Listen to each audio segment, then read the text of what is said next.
a two, two, three.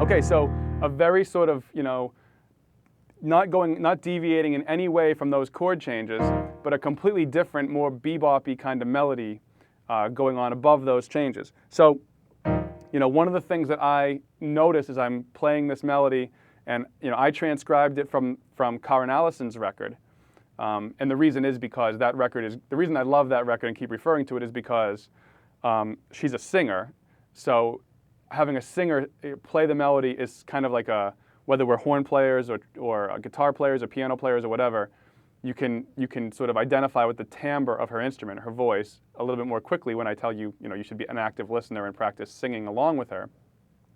But also because she does both It Could Happen to You and Fried Bananas on the same recording. So you kind of get both melodies on the same track. But one of the things I noticed about this melody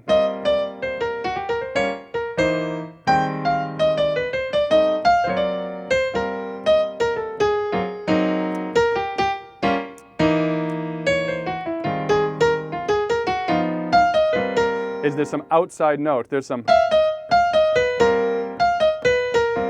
there's one. Here's this like C7 chord, right?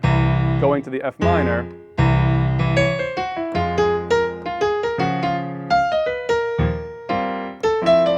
All outside stuff there.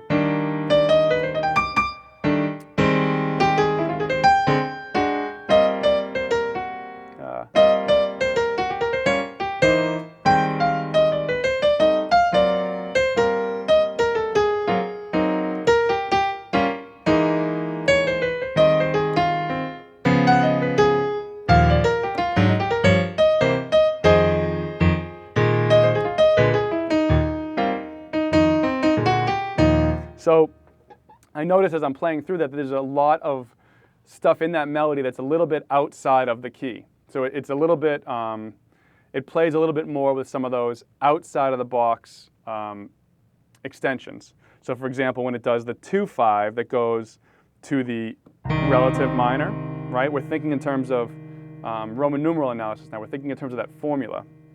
So if I'm in the key of E flat, I'm talking about that part where it goes down to that relative minor, to the C minor. Now we kind of, in the original version, we kind of heard that as like a D minor 7 flat 5 going to G7 going to C minor. Well, in the melody of Fried Bananas, it plays this so